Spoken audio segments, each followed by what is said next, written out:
So the next session is on, it's called the Radiologist's Perspective. And this is an interesting session where we have applications of color Doppler, which are going to be discussed in liver transplantation. So to chair the session, I invite Dr. Chirag Desai and Dr. who's at Apollo Hospital, Ahmedabad, and I invite Dr. Hari Kumaran Nair from Kinder Hospital, Kochi. And the speakers for this session, the clinical part would be discussed by Dr. Prashant Bhangui, who is the senior liver transplant surgeon at Medanta, the Medicity, Gurgaon. And the Doppler would be covered by Dr. Nidhi, who's a senior radiologist at, again, at Medanta Medicity, Gurgaon. So I'll ask Prashant to start the proceedings. So thank you very much. I hope I am audible and the screen is shared. Yeah. Okay, so like the theme has been of this liver transplantation course, and we've had doyens speaking on and who are going to speak today on state-of-the-art lectures, and we've already have Dr. Gupta, Dr. Vela address it. We are going a little bit more now towards basics, and we want to actually focus more on the younger professionals, whether they are surgeons, hepatologists, or radiologists, all a part of the multidisciplinary team for liver transplantation. So although I call it the radiologist perspective, and I'm not one, but we have got Dr. Nidhi, who's a senior radiologist. She's a senior consultant in the Department of Radiodiagnosis in Medanta, the Medicity, and she will walk us through. And we are also going to try and keep a concept of the grand rounds in this case, as in we will discuss individual cases and what went ahead with those cases, how we went to the diagnosis, and what actually happened, and what did we do as an intervention. Since it's a radiology session, I will stress less on the surgical part and include some intervention radiology procedures so that we can talk about them. So I think for the initial part, let me hand over to Dr. Nidhi to take us through the first part of the discussion. Dr. Nidhi, please. Yeah. I hope I'm audible because I'm in the hospital, and since we can't remove the mask, so I hope I'm audible to everybody. Is it okay? Yes, all good. Good. Okay. Yeah, it's fine. So I'm going to talk today on Doppler ultrasound in liver transplant recipients. So first, we need to evaluate the vascular structures and the complications. As we all know, the most common complication is hepatic artery thrombosis. The others are stenosis, portal vein thrombosis, stenosis, and hepatic venous outflow tract obstructions. Timely identification of these complications can help us to have a good outcome. So when we start an ultrasound, we have three basic levels of ultrasound. First is the grayscale imaging. Second is the color Doppler that produces the blood flow in the vessels. And the third level is the spectral Doppler, which is just to tell us about the waveform. So whenever we start with the grayscale, what all do we need to see? So first, what we need to see is the liver parenchymal ecotexture. It should be homogeneous. Then we also need to see for intrahepatic biliary radicals dilatation, pneumobilia, and any lesions in the liver. Then later on, we see the immediate complications, that is the right pleural effusion, ascites, collections along the medial cut surface of the liver. That is the first level. Next, we come to the color Doppler. That is, only the color imaging. Can I remove this? So basically, color Doppler will tell us that about the blood flow in the vessels. So as we all know that the hepatic artery and the portal vein, they both are moving towards the transducer, so they will be red in color. Whereas the hepatic veins, they are draining into the IVC, so they will show retrograde flow, which is always blue in color. So here I'm going to show you a video on how we're going to see the color on color Doppler. So here, this red color is basically to show the portal vein. And here, if you see a small flicker, which is just near the portal vein, is the hepatic artery. let me just go back to that. I'll just play it again. Yeah, go ahead. Yeah. This is the small flicker. So this is what we are supposed to see. This is how we are supposed to see the hepatic artery. That is also red in color just along the portal vein. Yeah, next video. So in this, I am going to show you about the hepatic veins. So here we can see the blue color, which is draining. That is the middle hepatic vein, which is draining into the IVC.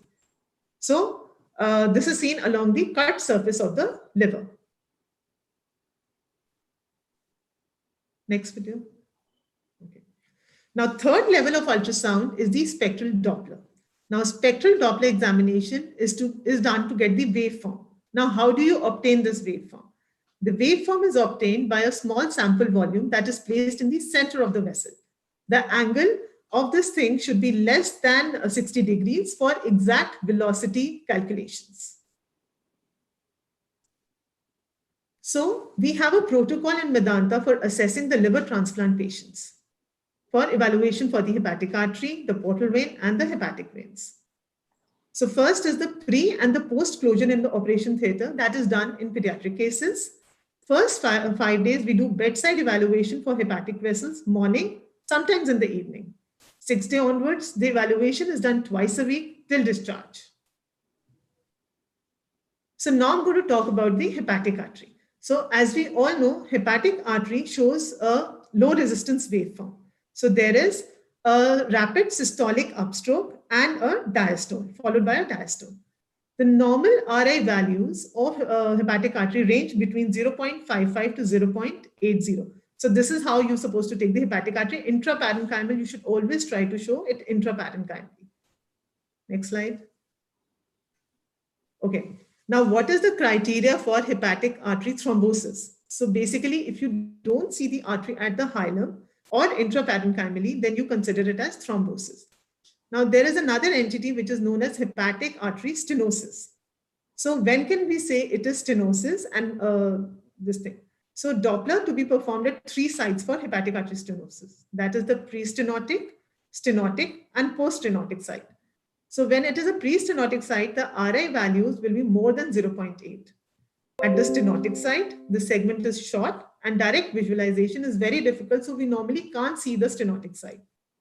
But we always have the secondary signs which are seen at the post-stenotic site. That is, the RI should be less than 0.5. SAT, that is the systolic acceleration time, more than 80 milliseconds. And it should have a tardus parvus waveform. Now we all need to know what is a tardus parvus waveform. So a tardus parvus waveform is the site of stenosis due to reduced blood flow through the narrowed vessel during systole. So basically, it has a slow systole and a long diastole. So that means that the RI values are always less than 0.5. That is the main criteria for a tardus parvus waveform. So RI value less than 0.5 and even low velocities are another marker for tardus parvus waveform. So when we have these findings, it is hepatic artery stenosis.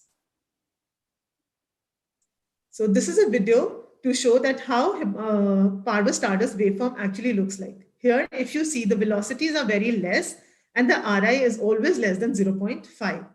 So it is a slow upstroke and a long diastole. So this is known as a tardus parvus waveform. So sometimes when you can't see the artery on ultrasound and you can't shift the patient, in our institute, what we are following is the contrast enhanced ultrasound. So contrast enhanced ultrasound is done using SonoView contrast in our hospital. This is a video to show you how we do a contrast enhanced ultrasound.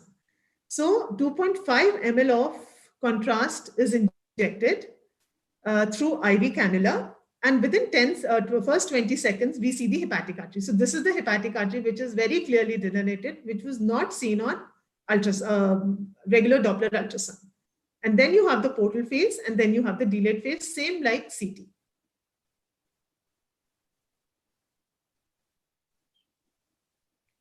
So this was a case in which we had hepatic artery thrombosis in the early post-op day 9. So when the patient came to us, we saw the normal portal vein. We saw the artery outside, but not at the hilum and intraparenchymally. So when we did a CT scan for the same patient, we could see the artery just at the cut surface and not inside. So that showed that obviously the artery was seen along the cut surface, but intraparenchymally it was not seen. So this is how we confirmed it. So I'll just go to now, let's stick to HAT and let's go a little bit into detail, and then we'll show you 3 cases which demonstrate what we found and what we did. So HAT, as we all know, is a dreadful complication of orthotopic liver transplant. Incidence is about 3 to 9%. It's about 5 to 15% in pediatric patients in literature. Our incidence is somewhere around 2.1% in living donor liver transplantation. And 2 decades ago, it was thought that emergency retransplant is the only recourse, primarily due to late detection. That's very important. But nowadays, there's an increasing use of not only surgery, but non-RELT surgical options, as well as intervention radiology options in order to rescue a patient who has developed a HAT. And as we know, early diagnosis is the key, because very high chances of graft loss if you get hepatic infarction, if you get biliary ischemia. And if they present very late, and if you detect them at a point where they have recurrent cholangitis, bile duct stenosis, abscesses, I think that's too late to salvage a graft. And then obviously they come to you at that point of time, probably with infection, with sepsis, and you may not even be able to do a retransplant. And that's very clearly borne out in this study, although it's an old study, but a very important one, which initially told us that if you were to revascularize a graft early, you are going to achieve much better outcomes in terms of graft survival. Late HAT has very bad outcomes. Now, this is a protocol specifically for assessment of the hepatic artery using Doppler ultrasound. So it's once a day Doppler ultrasound for the first 7 days, post-operative days, and twice weekly thereafter till discharge. Now, we define some arteries as high-risk arterial anastomosis, either a child who's less than 10 kgs, a size mismatch, which is more than 2 times. That's a mismatch in between the donor and the recipient artery. If you have multiple anastomoses, that is, if you have 2 arterial anastomoses, arterial caliber less than 1 millimeter, along with a combination of other factors. And if you have had to do a microvascular reconstruction, the plastic surgeon has helped you in it, or you've done a reconstruction on the bench, you've put in a Y graft. Now, for those cases, we would do a Doppler ultrasound twice daily for the first 5 days, and then once daily until discharge. Generally speaking, if you were to see that there is no artery on the Doppler ultrasound, within the first 7 days, you do a CT angiogram to confirm HAT. And if it's confirmed, you follow it by immediate shifting to the theater and surgical revascularization. If it is beyond 7 to 10 days, usually you would think between more or lean more towards a IR intervention or a conventional angiogram and then an intervention. So that's a rough guideline as to what we will do for early HAT. That's our strategy. And usually beyond 10 days, you would go for endovascular intervention. Of course, if you have a very good IR intervention with you, that's when you rely more on them and you have that much of confidence in them. So this is one case, a 47-year-old gentleman, ethanol CLD, presented to us with ACLF, CTP MELD of 13 and 33, so very sick, had multiple LVPs, recent ICU admission with septic shock, with SBP, with Klebsiella on culture sensitivity of the ascitic fluid, also had HRS preoperatively and then transplanted on a high antibiotic cover. The donor was all good, 38-year-old female, plus 15 LAI, with an expected GRWR of 0.72. So the plan was for an SOS HPCS based upon the actual GRWR. This was the donor anatomy, and you will see that there are 2 arteries here. The right posterior hepatic artery, these are both end arteries. Right posterior hepatic artery is coming from the hepatic artery proper. The right anterior is coming from the SM way. You have a single right portal vein. You have one inferior here, which was implanted. And we took a modified MHV in this case. So this is the intraoperative details, a modified MHV. In fact, we were pleasantly surprised with a GRWR of 0.87. And the anastomosis you will see here, right posterior hepatic artery of the recipient, and right anterior hepatic artery of the donor, left hepatic artery of the recipient. The cold ischemia, warm ischemia times were all good. In the post-operative course, post-op day 4, again, remember he had a HRS pre-op, creatinine went up to 2.5, LFTs were worsening, so sepsis, florid sepsis, high antibiotic requirement, and he had to have a Toramix infiltration. Post-op day 5, upper GI bleed. Remember, this patient was very sick, and this is what I also want to stress about, that in addition to the surgical factors or the donor and recipient artery factors is also the patient's sickness, which gives you a higher chance of thrombosis, a higher whether it is portal vein, whether it's hepatic artery. You see, he was defibrillated here for a VTAC. And post-op day 7, his Billy started going up, SGOT, SGPT up, and you did a Doppler, RPHA not seen. So we did a CT angio, and there was no flow on the CT angio. So this is the CT angio, and you see that the entire part here, the replaced from the SMA, the right hepatic artery there also was replaced. So the right hepatic artery, which was anastomosed to the right posterior, is thrombosed, and the right anterior also is thrombosed. So intraparenchymal portion of the RPHA was thrombosed. On Doppler, obviously, you didn't have a flow. And then we took him up for a conventional angiogram in an IR procedure. You will see here, you will see this nub here. So this is basically the point at which there is complete thrombosis. There is no intraparenchymal flow at all of the hepatic artery. This is then the another angle, which again is showing you the nubbin over here. This is all. There is no intraparenchymal flow at all in this hepatic artery. And then he underwent an IR procedure where they basically did a mechanical thrombectomy. Initially, they usually go in and try to mechanically lyse the thrombus and then start with the thrombolysis procedure using the urokinase. And this is what they were able to achieve. They were able to achieve recanalization. However, this thrombolysis was continued in the post-operative, post-intervention period as well. This is another case. This is a 13-month-old female child, Kasai portoenterostomy for biliary atresia, so a failed Kasai, and then again recently positive blood cultures, a small baby, severely malnourished. Portal vein was generally okay, 3.2 millimeter in size. And then this was the donor anatomy. Again, a right hepatic artery, a single right hepatic artery, left hepatic artery is what we are interested in. So again, a single left hepatic artery. And these were the operative details. So the LHA to LHA anastomosis was done. Generally standard cold ischemia and warm ischemia times. And post-operative day 10, SGOT, SGPT peaked. Doppler, CT, no angiography, no flow. And this is what was found on the CT angio. It confirmed the same. And then underwent an IR procedure. And you will see here that this is a complete block. This is a complete block of the artery right here. This is the nubbin at the end. These are the branches. This is the hepatic artery proper, and there is a block here. So this is what was the initial finding. This is, I think, from a slightly different angle. No, this is after they have completed the procedure. So this is after completion of the procedure that they were able to establish a flow into the left hepatic artery and into the graft. I would like to show you another case of hepatic artery thrombosis. This was a post-operative day 9 patient, so very early. And you will see that there is a complete thrombosis here of the inflow vessel. This is an adult patient. And again, he was taken for an angio. You may see that there's a small streak here, which is going into the liver.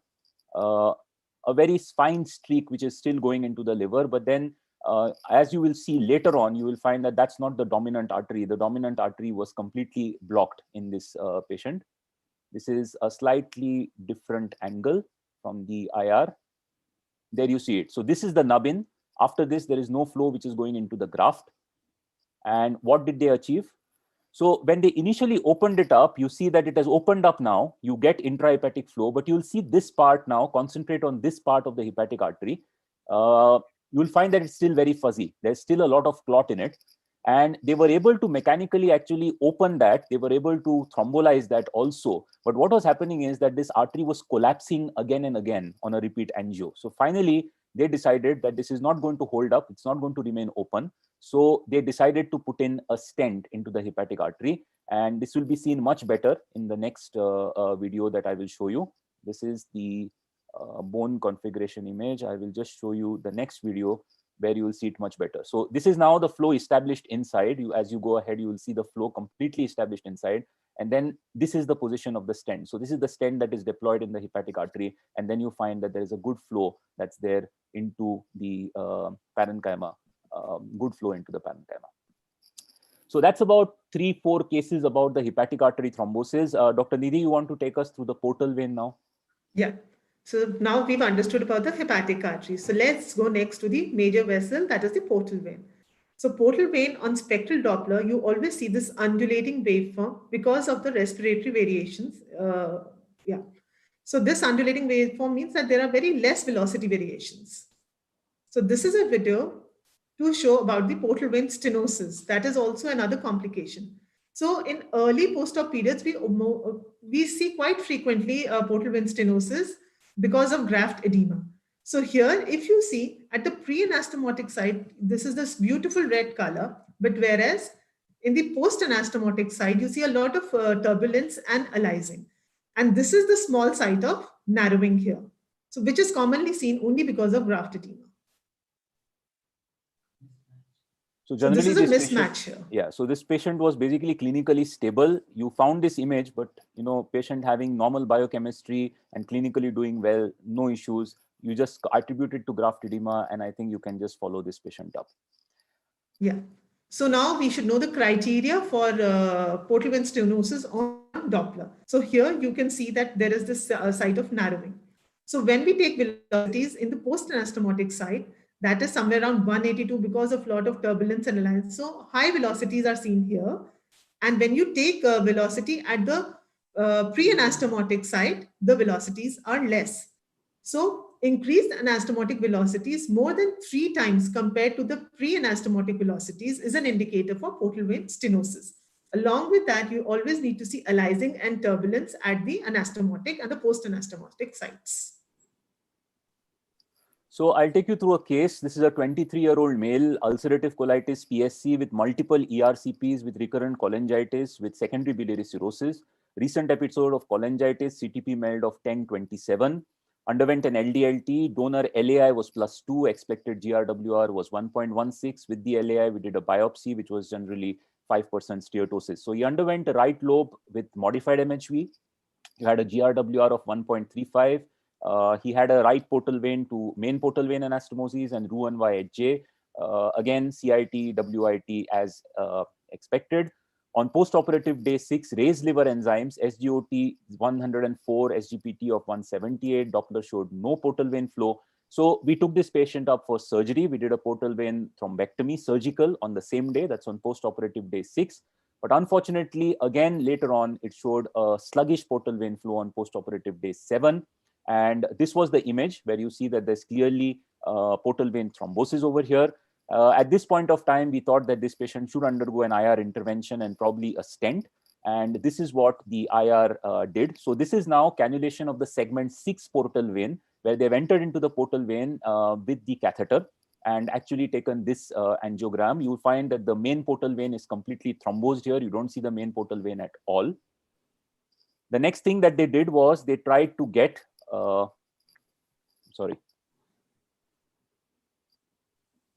So the next was they tried to get an access into the right posterior portal vein. So you'll see now that this catheter is into the right posterior portal vein. This was already in the right anterior portal vein. And now they're getting an angiogram here, or a portogram, I would say, of the right anterior portal vein. Again, you will find that there is thrombosis here in the main portal vein.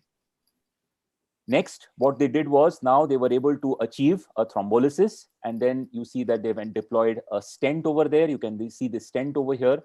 I'll run it again. You see that there's a good uninterrupted flow in the portal vein now, and you see that the stent is deployed in this portion of the portal vein. So this is intervention radiology tackling portal vein thrombosis in the early post-operative period. Hepatic veins, Dr. Nidhi? Yeah. So now we're left with last, that is the hepatic veins. So as we all know, the normal hepatic veins, they show a triphasic waveform because of the cardiac pulsations.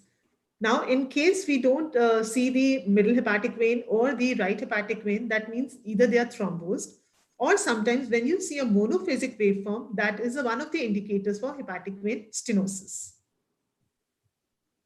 But in initial post-op days, because of graft edema, we can always see a monophasic flow in either the middle hepatic vein or the right hepatic vein, which reverts to normal on the 3rd or the 4th post-operative day, showing a normal triphasic waveform.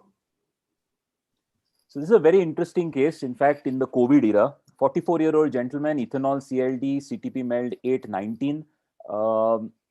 He underwent LDLT in April 2020. Preoperative liver biopsy of the donor. So expected GRWR was 0.98, so generally okay. Right lobe modified MHV, GRWR of 0.96, RHA to RHA, RPV to MPV, RHD to RHD, and again CIT and WIT normal. He had an uneventful course. He was discharged. He was readmitted with COVID-19 infection within a month. That is about 4 weeks, I think, after the liver transplant. Treated, improved, discharged. So this was somewhere in April. And he came to us in November with nephrotic range proteinuria, recurrent ascites. He had a liver biopsy which showed features of chronic sinusoidal obstruction. And HVPG was done, which showed a gradient of 19 mm. And that's the time when we actually suspected hepatic vein stenosis, and we took him up to IR.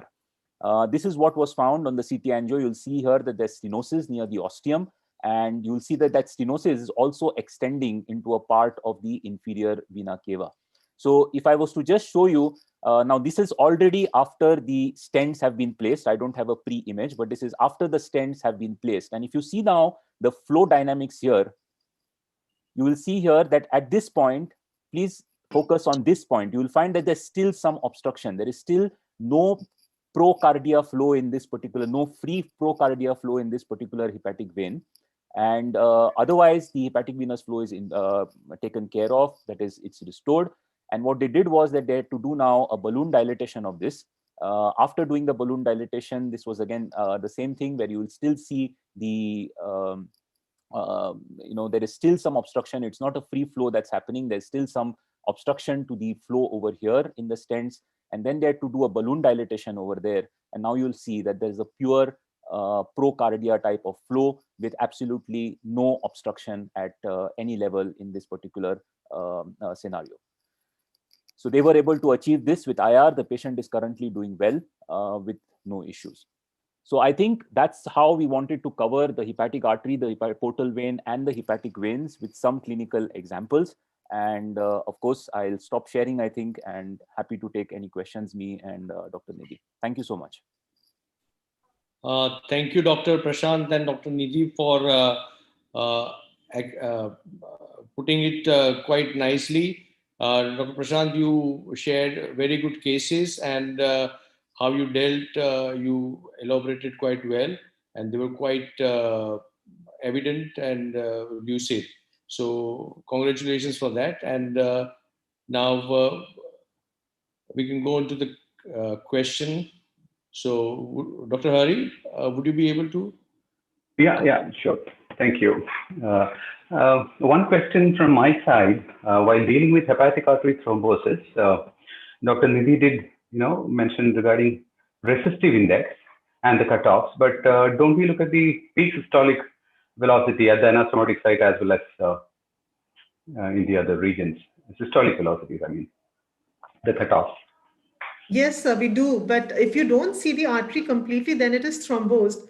But if you see an artery velocity having less than 48 centimeters per second, then you normally say it is going in for stenosis, because that goes in for a tardus parvus waveform.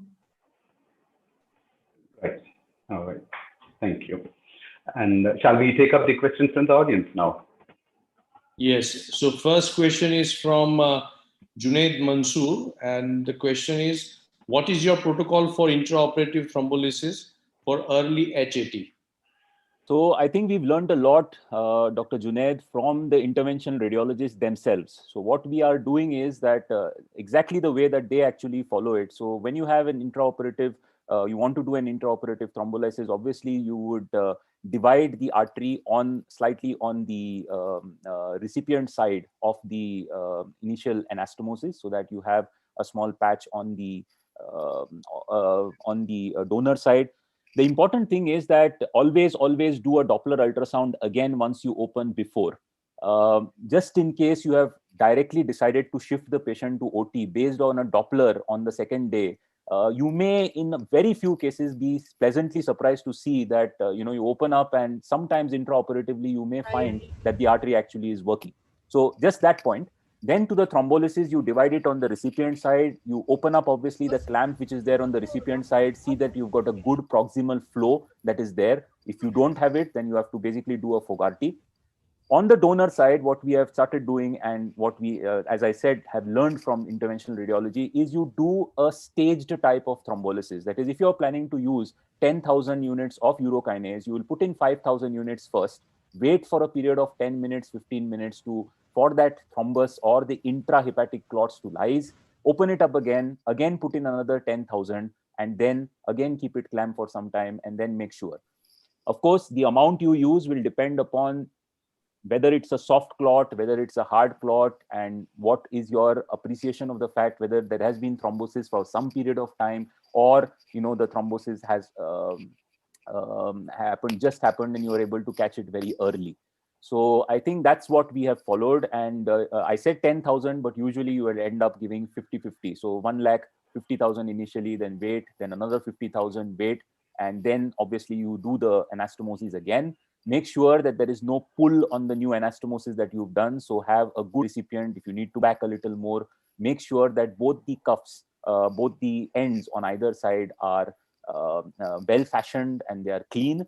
And I think then again, intraoperative Doppler is essential after you have achieved it.